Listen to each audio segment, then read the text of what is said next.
Puede ser el bloqueo de las vialidades por las autoridades locales o provocadores que agreden a los militantes, o de plano actos de sabotaje, como ocurrió en Celaya el miércoles 16. Parece que la consigna es impedir que se realicen los mítines convocados por Morena, de su candidato presidencial o de los aspirantes a cargos locales.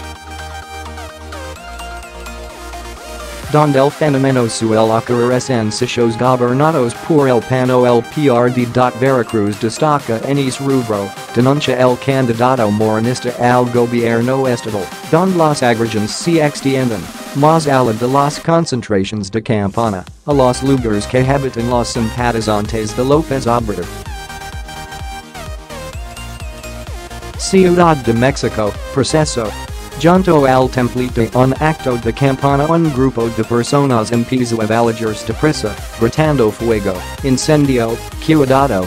Una camioneta van parecia ser el origen del humo y estaba estacionado pocos metros en la esquina de Colunga Guerrero y Corregidora, avenida con la cuneta de los portales que circundan el jardín principal de Celaya. Andrés Manuel López Obrador encabezaba un mitin proselitista, acompañado de los candidatos locales, entre ellos Francisco Ricardo Sheffield, exalcalde y exdiputado panista, hoy postulado al gobierno por la coalición Juntos Haremos Historia y quien hacia las 17:30 horas del miércoles 16 está al micrófono. Sheffield, con voz engalada y poca modulación, habla del asesinato de José Remedios Aguirre, candidato a la presidencia municipal de Apaseo el Alto por la misma alianza política y quien fue ultimado el viernes 11 en un acto proselitista, víctima de la violencia, revictimizado por el gobierno del panista Miguel Márquez, que filtra con dolo un antecedente que no llegó a ser penal y lo acusa de relacionarse con mafias de huachicaleros asunto por el que el finado había interpuesto una demanda por daño moral son algunas de las consideraciones de Sheffield desde el martes 15, cuando se inició la gira de López Obrador por Guanajuato pero que, ya el 16 en Celaya, queda marcado por la presencia de la viuda, Carmen Ortiz.Y en eso, el humo.Mientras Sheffield arenga, una voz interviene en el micrófono alterno para pedir que se atienda el incendio en la camioneta blanca. Repito, tres policías municipales de pronto ya son más apagan la fuente del humo con un extintor. Sheffield llama a la calma, atribuyendo el humo a un desperfecto en la planta generadora de electricidad. Andamos muy nerviosos aquí en Celaya y en Guanajuato.Se entiende.No es para menos, dirá antes de continuar su arenga y presentar a la viuda de Remedios Aguirre como candidata sustituta. Ahí acaba todo y junto al templete, Ricardo Monreal recupera la fuente del humo, un vaso de un isel con pequeños cilindros, bombas de humo, que una mano anónima colocó bajo la van blanca que, en efecto, alberga la planta generadora de electricidad para el mitin. Ese fue solo uno de los 15 actos de hostilidad que, en distintas modalidades, se registran en la campaña de Andrés Manuel López Obrador cuando visita ciudades gobernadas principalmente por el PAN y el PRD, partidos que integran la coalición por México al frente. Aunque en Celaya, por ser una de las ciudades más violentas del país y la coincidencia con el momento discursivo de reivindicación de un candidato asesinado, tuvo especial notoriedad. No obstante, al terminar su intervención, el candidato presidencial dirá una vez más, voy a seguir sin guardaespaldas y, al triunfo de nuestro movimiento, el estado mayor presidencial se irá al ejercicio. Que me cuiden ustedes, que me cuide el pueblo. Porque el que lucha por la justicia, no tiene nada que temer. el 2 de abril fue el segundo día de la agenda proselitista de López Obrador en campaña. Of un ritmo de 3 mítines diarios, esa fecha la dedicó a visitar 3 municipios de la zona metropolitana de Monterrey, Santa Catarina, Allende y Apodaca, organizados el primero por Morena, el segundo por el Partido Encuentro Social y el tercero por el Partido del Trabajo. 10 días antes, la dirigente nacional de Morena, Yvonne Polevsky, había denunciado la obstaculización de los mítines a realizarse en Santa Catarina y Apodaca, debido a que los ayuntamientos negaban permisos o convocaban a eventos en los mismos lugares a la misma hora. Fue en Apodaca donde, finalmente, el ayuntamiento priista colocó un tianguis en el que los oferentes sedimistas languidecían mientras la concentración se realizaba sobre la calle Aladona, frente al Palacio Municipal. No obstante, la policía local realizó cortes de seguridad en varias cuadras a la redonda y el candidato presidencial solo pudo acceder a la zona en su vehículo gracias a la intervención de una patrulla de la policía federal que lo custodiaba. Lo mismo ocurrió días después en San Luis Río Colorado, Sonora. El 16 de abril se programó una concentración en el bosque de la ciudad. El comité de Morena en esa localidad denunció que poco antes de iniciarse, personal del ayuntamiento cerró con candado las rejas de acceso, ante el reclamo, pidieron a los morenistas que fueran a la dirección de obras públicas del municipio para tramitar la autorización. El presidencial debió caminar sin más protección que la de sus simpatizantes, hasta el lugar del templete. En Córdoba, Veracruz, la tensión escaló el 29 de abril.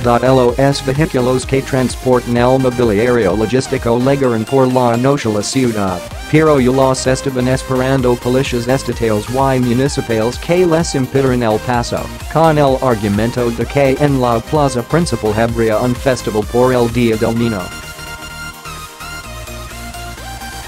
Of esa hora, un diario local y las redes sociales de Morena difundieron en tiempo real lo que ocurría, lo que motivó que decenas de simpatizantes llegaran al punto a cuidar el mobiliario, instalarlo y pernoctar ahí, en plena calle, hasta la hora del mitin, la tarde del día 30.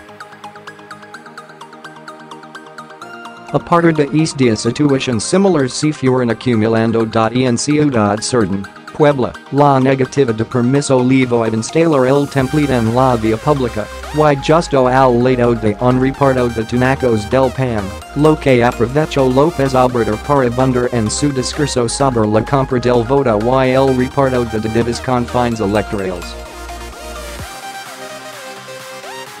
Horas después, en San Martín Texmelucan, Puebla, un contingente pasó gritando AMLO sí, Barbosa no, lo que sería retomado días después por el candidato presidencial.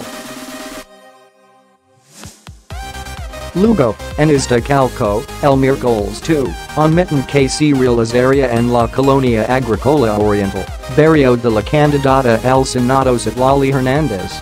Horas antes del evento, fueron enviadas cuadrillas para levantar la carpeta asfáltica y repavamentar.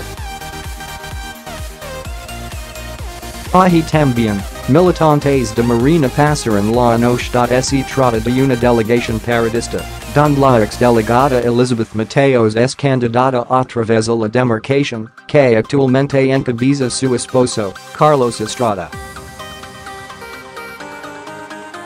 La Ciudad de México continuó así, con los episodios de hostilidad institucional a los candidatos de Morena, como había ocurrido ya con Claudia Sheinbaum, en Gustavo A.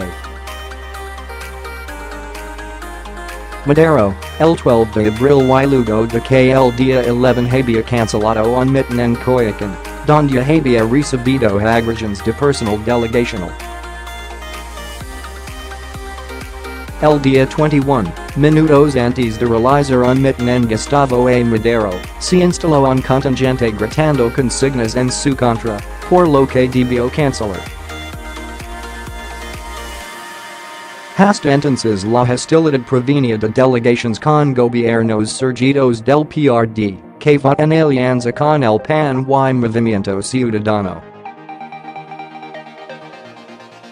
On contaba con permiso desde casi un mes antes, fue en Benito Juárez, bastión panista de la Ciudad de México, donde se intentó obstaculizar el mitin de López Obrador programado para el lunes 7. La delegación mandó instalar jugos mecánicos y una feria artesanal que, en Baixo, obligó a los morenistas a instalarse en la explanada adyacente a la sede delegacional, donde también pernoctaron militantes cuidando la instalación. Lo ocurrido en Benito Juárez se vio marcado también por dos actos de hostilidad policíaca. Primero, un contingente de granaderos intimidó el coordinador de campaña del candidato local, Fidel Acabani, quien afirma que, posteriormente, realizaron cortes de circulación para impedir el arribo a la concentración. Los conflictos por realización de mítines de López Obrador, en lo que va de la campaña, se han expresado en diferendos burocráticos que, en la mayoría de los casos, consisten en negativa o revocación de permisos otorgados para la realización de eventos en espacios públicos. Sin embargo, en Veracruz la aparición de provocadores ha motivado momentos de tensión. El 29 de abril el candidato al gobierno de Veracruz, Cuitláhuac García, realizó su evento de apertura de campaña, al que llegaron 4 hombres con botargas de Hugo Chávez.